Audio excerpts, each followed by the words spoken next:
Halo guys, balik lagi nih ke motor vlog gua.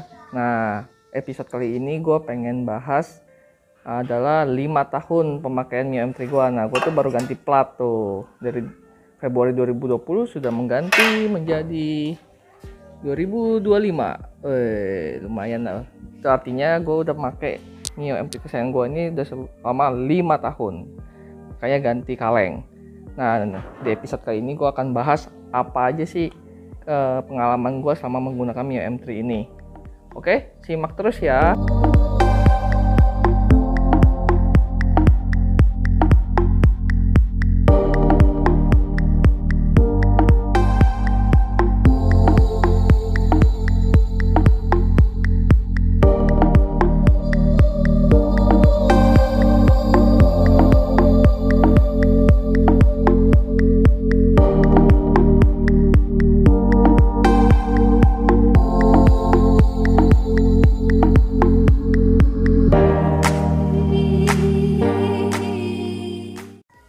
Nah, untuk kilometernya sendiri selama 5 tahun gue sudah memakai jarak tempuh sebanyak 44.000 km lah kurang lebih ya. Itu artinya kalau gue hitung per harinya ya, itu gue menempuh jarak sekitar 24 km lah dalam sehari. Nah, itu ya lumayan lah ya pemakaiannya. Nah, berikutnya gue pengen kasih tahu nih apa-apa aja yang gue udah ganti, maksudnya secara standar partnya ya. Selama 5 tahun tuh apa-apa aja sih yang udah gue ganti. Maksudnya karena rusak ya, bukan karena gue upgrade. Nah, yang pertama kayak misalnya lampu depan nih, dari standarnya gue udah ganti 2 kali, udah putus, maksudnya waktu itu awal-awal yang masih kuning 2 kali putus, akhirnya gue ganti yang putih ini.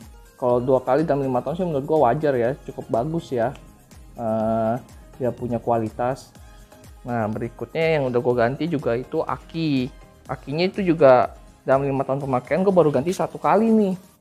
Bayangin kan, awet banget kan punyanya Yamaha, akinya bagus ya menurut gue. Berikutnya yang udah gue ganti juga adalah roller di CVT. Waktu itu gue ganti karena waktu itu gue pernah hantem banjir nih, udah sampai ketutup nih CVT gue airnya, makanya waktu itu fan beltnya sudah sampai selip. Karena gue nggak mau masuk air ke mesinnya, gue pertahanin dah tugas walaupun bannya selip. Jadi akhirnya yang kena habis tuh roller gue.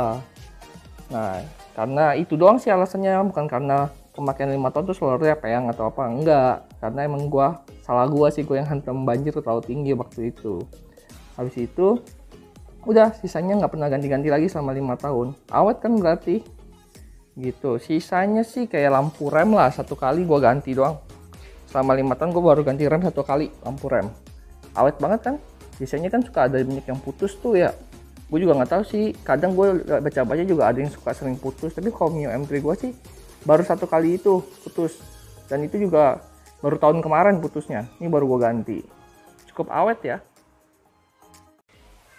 Nah, berikutnya nggak adil kan kalau gue nggak bahas kekurangan apa aja sih Mio M3 ini selama gue pemakaian gue ya. Dan ini opini pribadi gue ya, kekurangan dari Mio M3.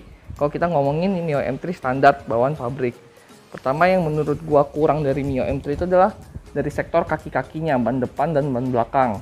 Karena kalau kalian lihat nih ya, ban depannya Mio M3 itu adalah ukuran standarnya 70/90. Itu sih kecil banget ya menurut gue ya. Kalau bagian belakangnya itu adalah ukurannya 80/90. Nah, lu bayangin aja tuh, kecil banget kan, kayak hampir kayak ban cacing gitu. Soalnya ya, kalau ban terlalu kecil itu menurut gua guys, agak bahaya. Pertama kalau hantam lobang, wah itu makanya kalau lu perhatiin motor Mio M3 atau Mio lama gitu, suka sepeleng velgnya karena kayak hantam lobang tuh pasti kena tuh. Apalagi dalam kondisi cepet ya, gua nggak ngomong dalam kondisi pelan masuk lobang ya. Itu kalau kondisi kenceng, lu masuk lobang, wah itu fix sepeleng itu pasti. Kalau udah sepeleng kena, pasti pas hantam lubang itu segitiga juga kena, komstir juga bisa kena gitu. Makanya saran gua kalau kalian memang beli Mio M3 dan nggak mau ganti pelek atau apa kayak gua ya, kalian upgrade aja ukuran bannya, naik 1 dari ukuran standar. Jadi itu udah oke sih, udah aman.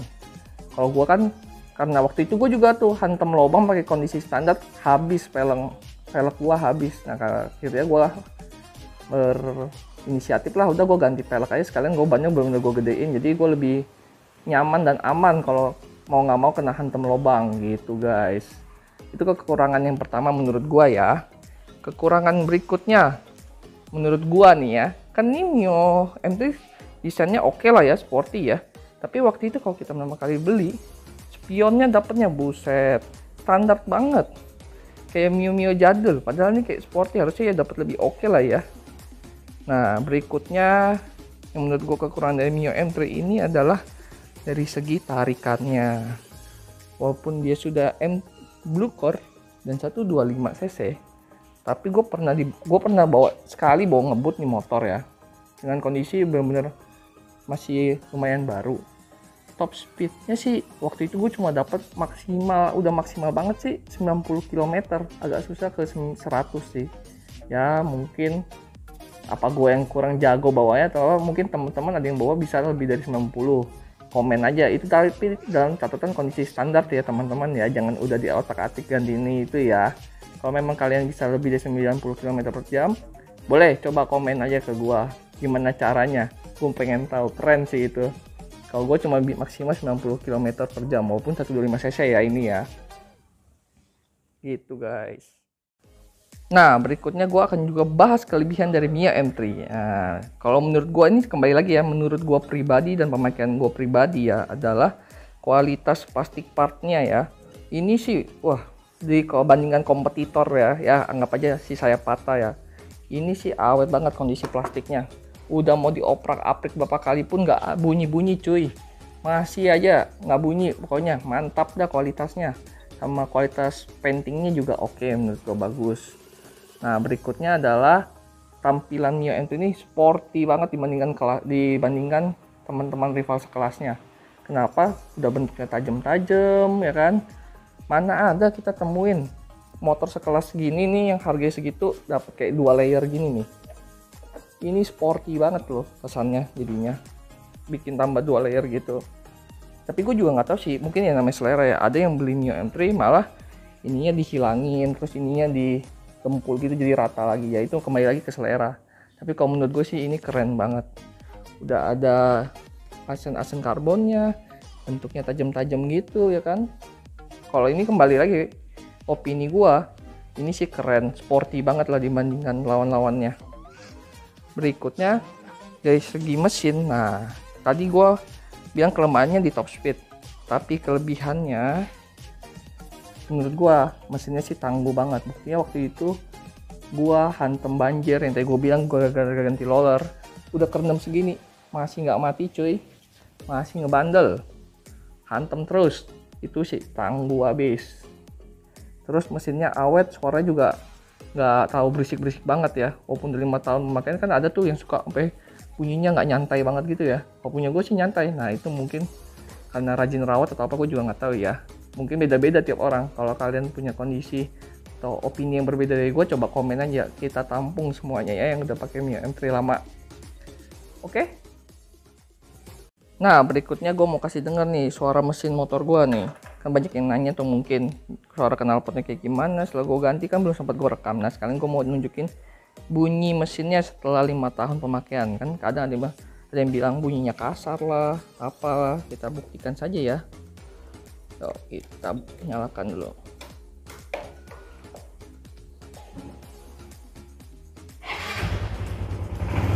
Nah, nih bunyinya seperti ini. Coba kalian dengar. Ini bunyi ini ya, jangan didengerin ya, ini getar karena atau jok. Ini dengar suara mesinnya, coba. Apakah bunyinya kurang bagus? Maaf, agak kotor nih. Maklum lagi musim hujan. Gimana bunyinya?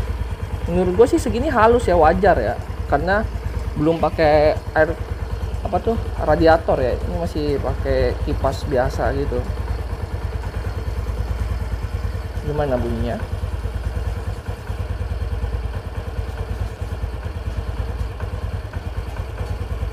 Coba kita gas ya.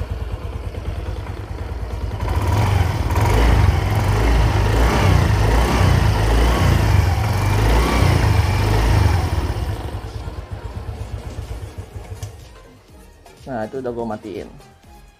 Jadi gimana guys, menurut kalian wajar apa enggak? Kalau menurut gue sih masih wajar ya.